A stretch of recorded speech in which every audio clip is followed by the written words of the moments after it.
Today, we're going to tackle the question, should we use online legal services versus the local traditional attorney when it comes to retirement estate planning documents? What is at stake, folks? There are things like probate, taxes, long-term care, where your assets go, your healthcare decisions, your financial decisions if you're incapacitated. These are the things at stake when it comes to your retirement planning legal documents. And to break this down, like we do in every one of our shows, we're going to use four primary parts to hopefully get to the answer.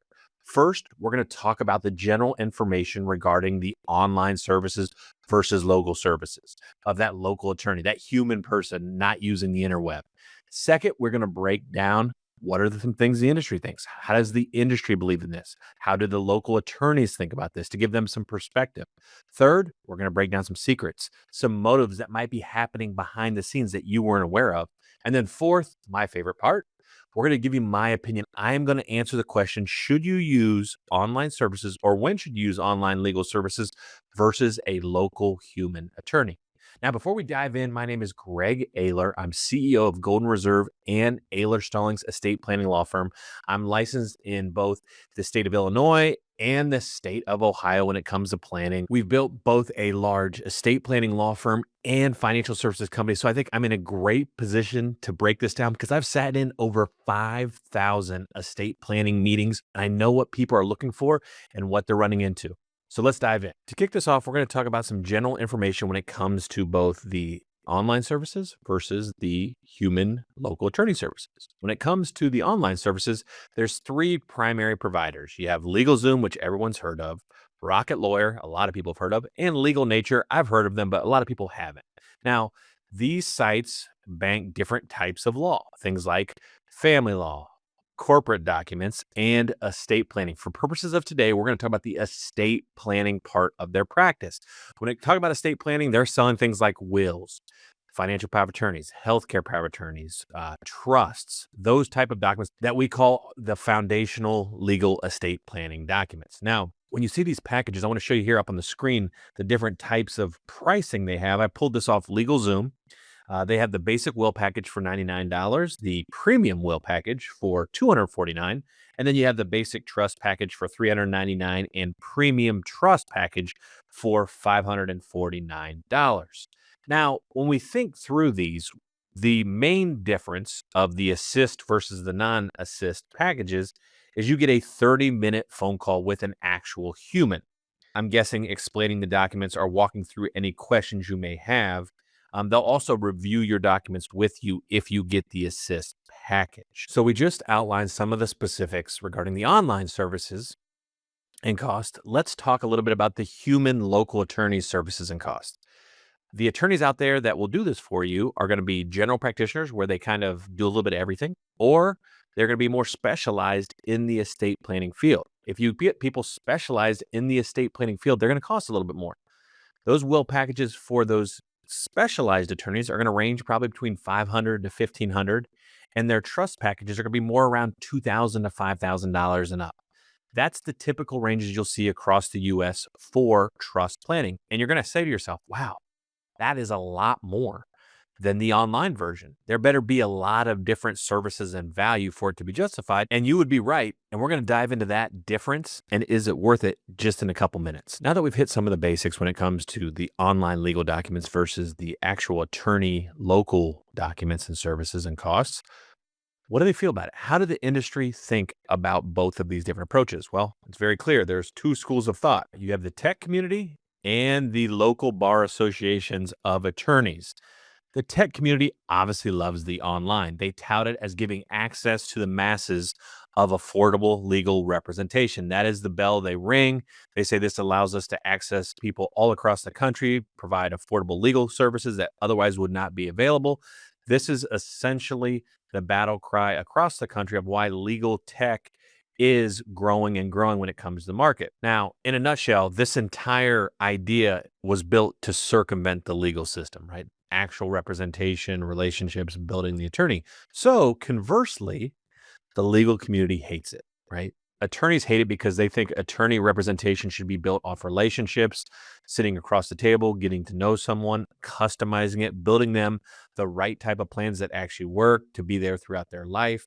And their approach is this is just price compression to try to run them out and allow the tech community to supplement or replace the actual attorney relationship. Both of these are valid points and are highly debated, have been debated in court over the last 20 years. And I don't think they're getting anywhere. They both don't like each other. Now, that transitions us to part three.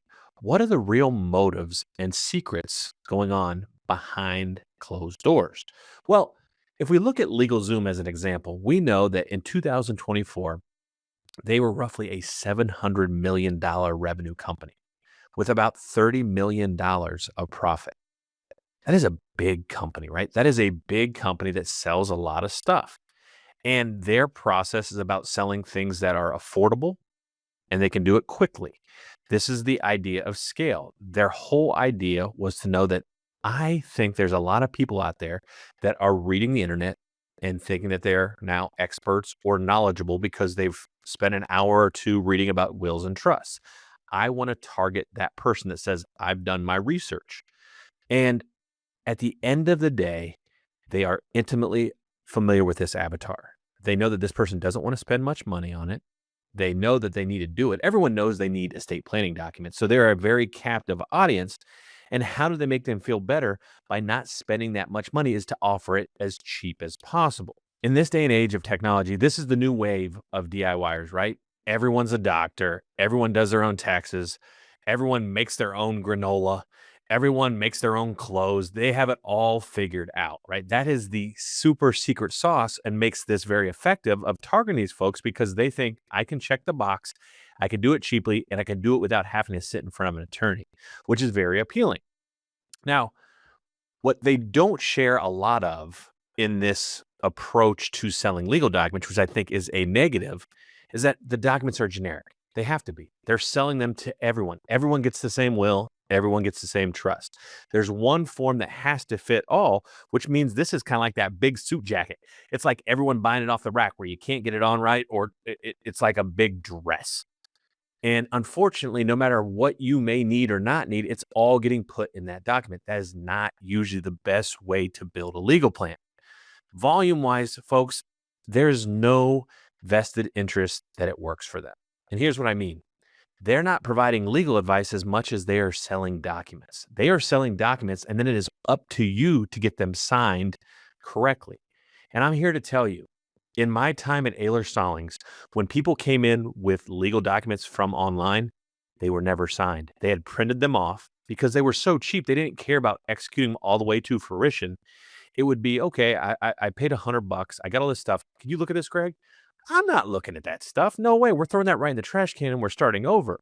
But some of the things to think about, a lot of these require notaries. They require witnesses. They require both, depending on what state you're in. Also, a lot of times your witnesses also can't be your beneficiaries. All of these things are very complicated. And when you're getting these things signed, it's very important to have professionals involved. And if you're printing them off the internet, putting them on your desk and having, neighbor Joe try to witness incorrectly on the wrong line, it doesn't work. So there are some execution things that make this very, very complicated that aren't highlighted, in my opinion, as well as they should be on the website when they're selling these things. At the end of the day, folks, I believe this kind of be like Planet Fitness for legal. They want to sign a bunch of people up, but they know people are never going to use it. Now, here's another catch that no one ever seems to think about. The reason there's not complaints, because everybody is dead. That's why. The things that go wrong happen after you have a huge cognitive issue or you die. So there's no smoking gun. That is another secret to this model of why it's so effective, is that there's no bad reviews because no one's around to give them. And not only are these services surprisingly cheap, I mean really cheap, but you also get unlimited assist calls for 30 minutes from an attorney. Let's be honest, folks. These people are probably the bottom of the barrel. They went to the worst law schools. They couldn't get a job and they probably have no clients. Otherwise, how could someone who charges roughly $200 to $500 an hour in the real world turn around and give unlimited 30-minute calls for a $249 will package or a $549 trust package? This scares me, folks. And I would tell people, you probably get what you pay for. So let's get to the good stuff. Part 4, my opinion. The reality here, folks, this is one of the most important legal decisions you'll make, if not the most important in your entire life. This is your healthcare decisions, your financial decisions while you're still alive. We're talking about healthcare power of attorneys, financial power of attorneys. Make sure those are correct, living wills, who's going to be caring for your loved ones, where your stuff goes when you pass away. This stuff is really important and you have to get it right. So to really frame up this topic, I think we should talk about, what are you paying for? When you pay for estate planning documents, you are paying for two things. The first of which is very important: advice on what you need. LegalZoom skips that step. You are choosing for them wills or trust. I don't know what I need. Do I need a power of attorney? Do I need a trust? Do I need a will? Do I need both? That is actually what you're paying for, but they skip that step with a bunch of bullets and have you choose what you think is best for you. It's like you going into a doctor and saying, all right, I need the amoxicillin here and the prednisone here. Do you agree? It makes no sense to jump right to the prognosis before going through all the symptoms. So to really answer this question, I think we have to ask ourselves, what are we paying for and what do we expect when it comes to estate planning documentation? Well, I would think it comes down to two parts. The first is advice and the second is relationship. That's what you're paying for when you get estate planning. The first is advice. Advice isn't necessarily selling wills or trusts.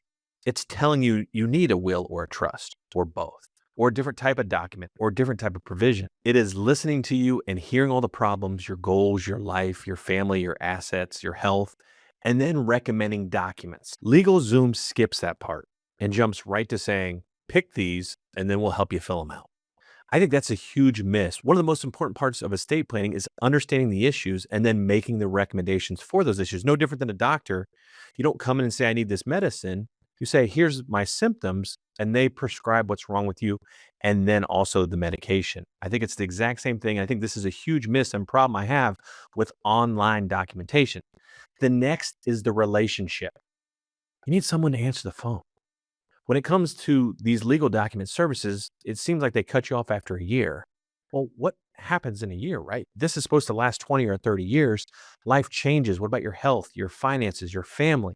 These all need to be reflected in your estate planning documents. And when that gets missed, that could be a huge problem. I always say, what happens when someone goes in a nursing home? What happens if someone passes away? Who's going to answer the call to help that spouse? Who's going to answer the call to help those kids? When you remove that component of the estate planning process, you're losing probably one of the most non-monetary benefits of these systems, is having that person to hold your hand, to explain the process, to be compassionate, to understand what mom and dad wanted. All of these things get overlooked when you buy documents online. And if you want a third reason, I'll throw you a bonus one in here. You can sue somebody if it's screwed up. You can't sue yourself for picking your own documents and then execute them incorrectly. But if an estate planning attorney screws up your estate planning documentation, there's legal recourse. You can't do that with the legal documentation you buy online. Now, in emergency situations where something's missing and you're about to go on a trip tomorrow, do I think drafting a will online for $100 may be worth it? Yeah, maybe, I guess. But that's, last case scenario. But for the rest of you, this is the most important legal decision in your life. Buying this discounted service online where you don't even have access to humans over the course of your retirement seems a little reckless. It seems a little silly. This is usually a one-time cost in retirement, and it runs about the price of a nice TV. It's worth it. It's your life. Buy the expensive TV for your estate planning. Pay the extra dollars to have a human that you know, that you've met, that you trust answer the phone on the worst days of your family's life. I know I usually give some benefit of the doubt in my breakdowns on these videos, but this is something I can't support. In my own experience, these documents are not getting signed correctly or signed at all. So in conclusion, online legal documents versus an actual attorney. It has to be an actual attorney if you're serious about having plans that work. We have tons of personal experience, and it just doesn't seem to work using the online version. Folks, I'm Greg Ayler, and my mission remains protecting retirees like my mom and dad from that trillion-dollar industry who is more concerned about protecting their bottom line than yours. Tune in next week for more pressing issues, secrets, and opinions. And if you like my video, do me a favor, drop a comment, like it, and subscribe. Thanks again. Yeah.